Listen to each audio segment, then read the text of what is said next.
இயற்கையில முரண்பாடுகள் எப்படி வரும், எங்கிருந்து வரும்னு யாருக்குமே தெரியாது. இயற்கையை இயக்கிக்கிட்டு இருக்கிற கடவுளுக்கும் இது பொருந்தும். சில சமயங்கள்ல கடவுளுடைய இயல்பையே மனுஷங்க மாத்திடுறாங்க. இங்க கூட கருப்பசாமிய யாரோ ஒருத்தர் புதுவிதமா மாத்திருக்காரு. இந்த மாற்றம் அவருக்கு வேறொரு நிறத்தையே கொடுத்திருக்கு.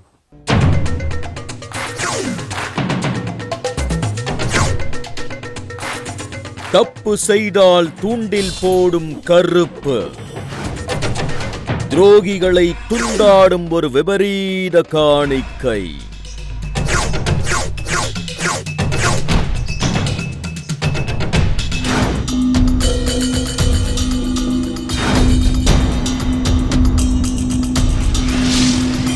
கருப்புசாமிக்கு வேண்டிக்கிட்டா எல்லாரும் செலுத்துற காணிக்கைகள் பெரும்பாலும் என்னவெல்லாம் இருக்குமோ அது எதுவுமே இல்லாம ஒரு கருப்புசாமி கோயில்ல மக்கள் வித்தியாசமான ஒரு காணிக்கைய பல வருஷமா செலுத்திக்கிட்டு இருக்காங்கன்னு எங்களுக்கு தகவல் சொன்னாங்க.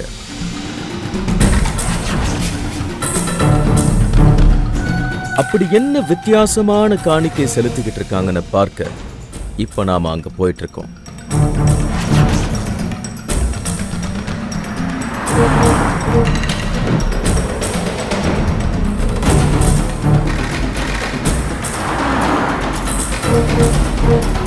திருச்சிக்கு பக்கத்துல இருக்கிற வளநாட்டுல தான் நாம தேடி போற தூண்டி கருப்புசாமி கோயில் இருக்கு.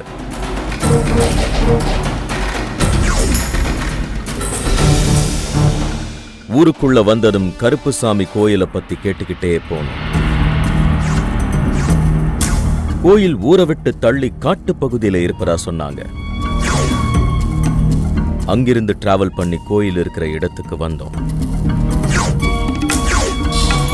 கோயிலோட நுழைவு பகுதியே எங்களுக்கு அரண்மனை வரவேற்பு மாதிரி இருந்தது. 2 பக்கமும் வேல் கம்புகளை நட்டு வச்சிருந்தாங்க.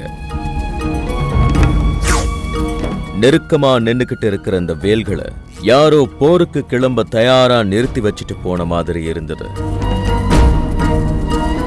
இதெல்லாம் இங்க வந்து தங்களோட குறைகளை சொல்லி வேண்டுதல் வச்சு அது நிறைவடைஞ்சவங்க கொண்டு வந்து நட்டு வச்ச வேல்கள்.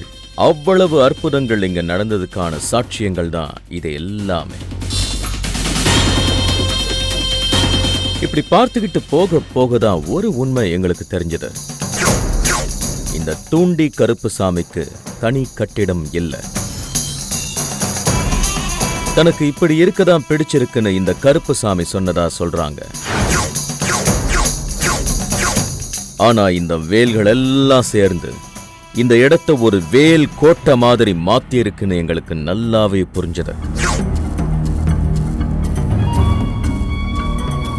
இங்க பூசாரி கருப்புசாமிக்கு படையல் போட்டுக்கிட்டு இருந்தாரு.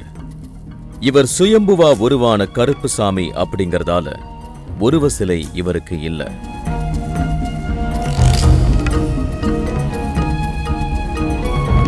இந்த சின்ன கல்லுக்குள்ள எத்தனை பெரிய பவர் இருக்கிறத எங்களால நம்பவே முடியல. இங்க வேண்டுதல் வச்சா தூண்டில் போட்டு சம்பந்தப்பட்ட நபர்களை இழுத்து நியாயத்தை நிலைநாட்டுவாரு. அதனாலதான் இவரை எல்லாரும் தூண்டி கருப்புசாமின்னு சொல்றாங்க.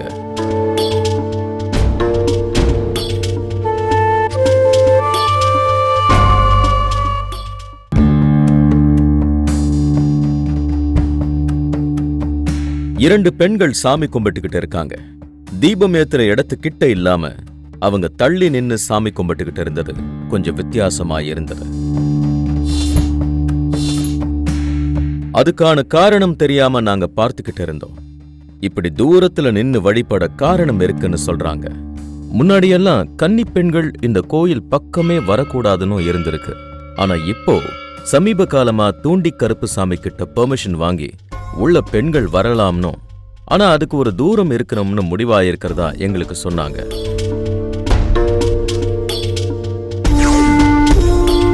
இங்க வேல் நடுற பழக்கம் எப்படி வந்ததுன்னு விசாரிச்சோம். பொதுவா முருகன் கோயில்கள்ல தான் வேல்கள் இருக்கும். ஆனா ஒரு கருப்புசாமி கோயில்ல இது எப்படி சாத்தியமாச்சுன்னு கேட்டோம்.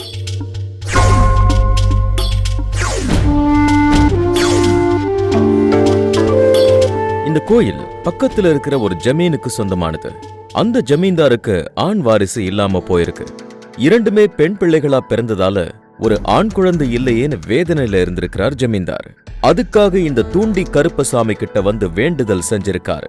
தன்னை போலவே தனக்கு பிறந்த பெண்களுக்கும் ஆண் வாரிசு இல்லாம போயிடக்கூடாதுன்னு சொல்லி அவங்களுக்காவது ஆண் வாரிசு வேண்டும்னு வேண்டியிருக்காரு. அவர் வேண்டின மாதிரி அவருடைய மகள்களுக்கு ஆண் வாரிசு கிடைச்சிருக்கு.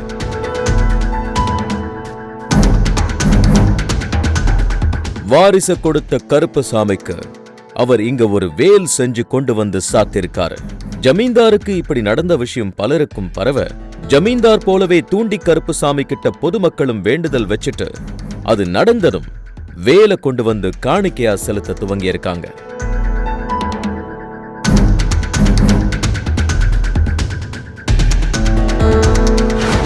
இங்க இருக்கிறதையெல்லாம் பார்த்துட்டே இருக்கும்போது இன்னொரு வினோத பழக்கம் இங்க இருக்கிறத பார்த்தோம்.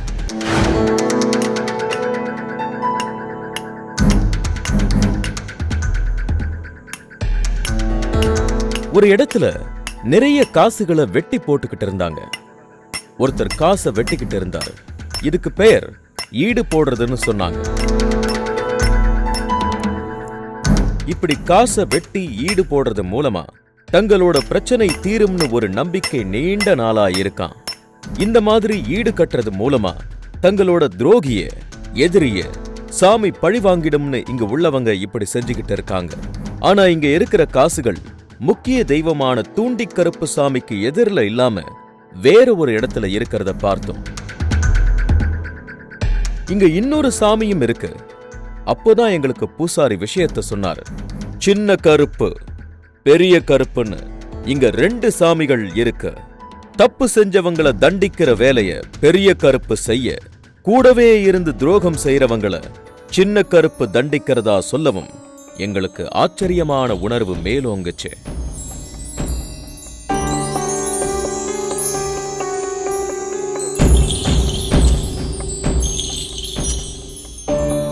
தூண்டி கருப்புசாமி கோயில்ல வேல் நடுறதும் காசு வெட்டி போடுறதும் தொடர்ந்து நடந்துகிட்டே இருக்கு.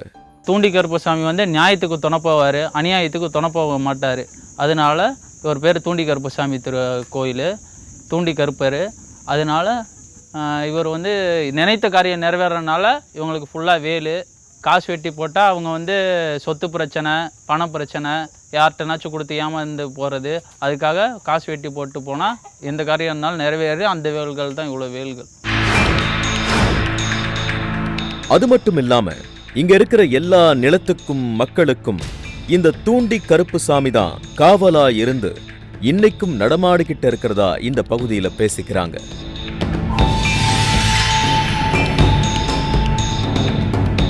இத்தனை ஆயுதங்களை வச்சுக்கிட்டு இருக்கிற தூண்டி கருப்புசாமிக்கு காவல் காக்கிறதெல்லாம் ஒரு சாதாரண விஷயம்னு தோணுச்சு.